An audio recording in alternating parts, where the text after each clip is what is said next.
Hello and welcome to another Purveyor of Light Photoshop quick tip. This will be a part 2 today. A lot of people are buzzing around with the new generative fill, and they really want more content on it, it seems.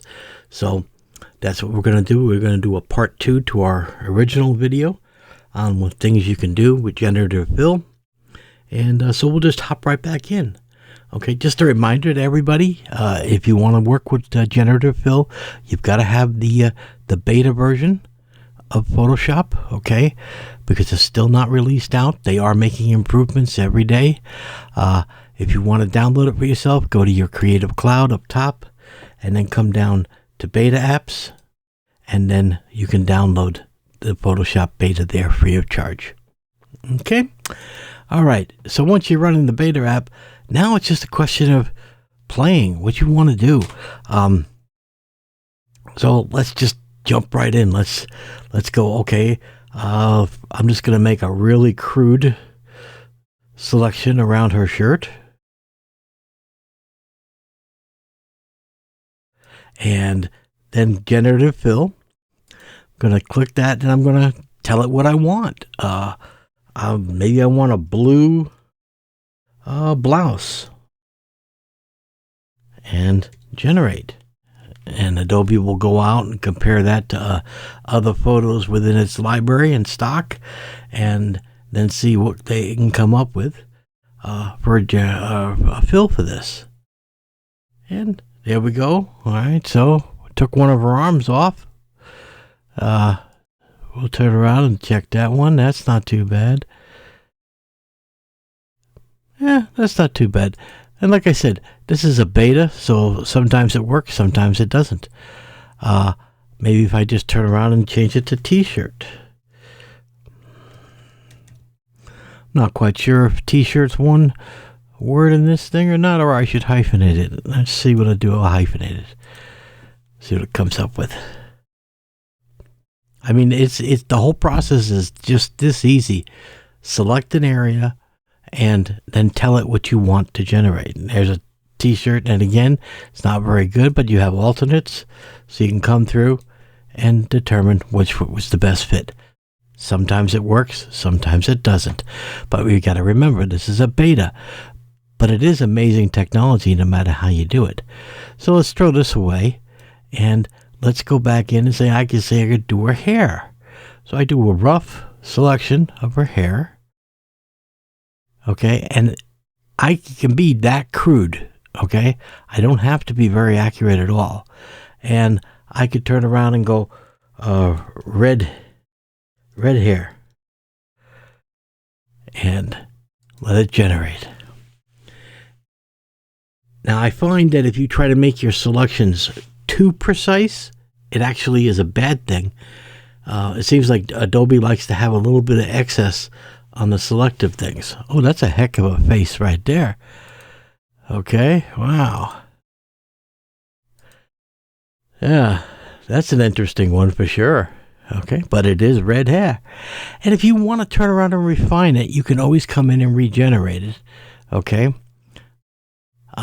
You could turn around and maybe add more descriptors to it. Short red hair. And then let it generate and see what it comes up with. If you don't like what came out, try it again. You can use the exact same prompt and you'll get a different result each time. So, like I said, it's an amazing technology. Oh, there we go. That's it. That's the winner right there. These are terrible right here. Oh, my goodness. All right. But like I said, it's still an amazing technology. Let me throw this away. All right, let's do something here. Okay, I'm going to grab her lower torso here. And I'm going to tell it blue jeans. And let it generate. See if it can replace the sweatpants with the blue jeans. And sometimes it seems to take a little longer than others. Okay, that's not bad, actually.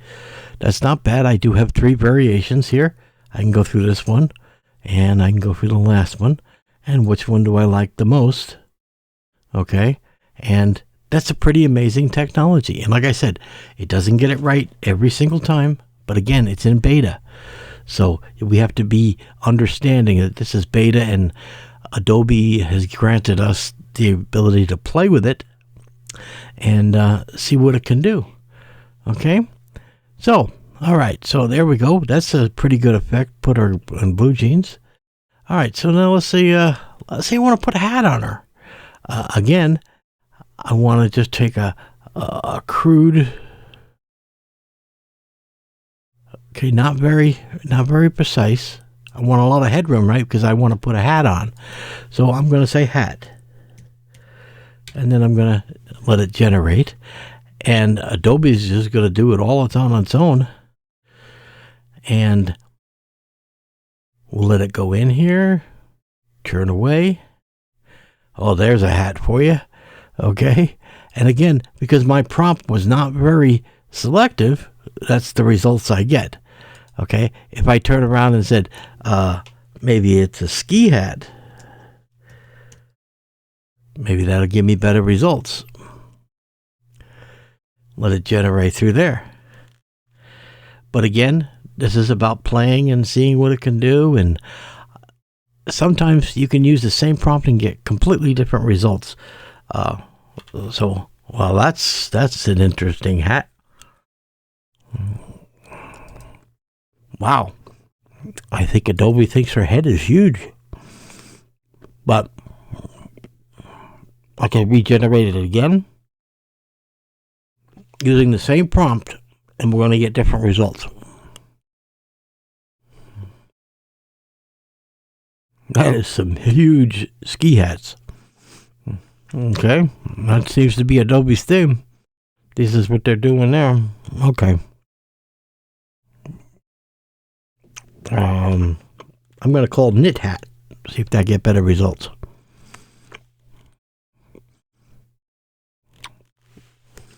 And this is what you need to do with this new technology. Is you got to get creative, you got to play, and then you got to see what the results are. Okay, that's a little more believable. Adobe's big on these big hats, so, but that's okay. But you guys get the idea. I can even turn around and put jewelry on her. So I can just turn around and say,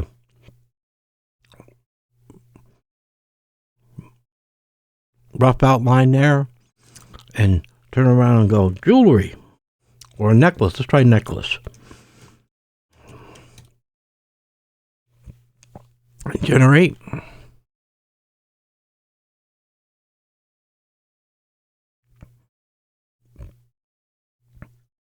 Well, Adobe's on this big jewelry theme, huh? Big hats, big this.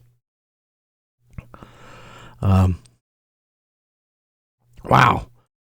Well, they are necklaces, but wow. I guess all their picks from Adobe are isolated to the African troops, because who else would wear these type of size of necklaces? I don't know. But anyhow, you're getting the idea. The more descriptive you get, okay, the better. Maybe if I turn around and change it to necklace and I go small gold necklace. We'll see if we come up with that.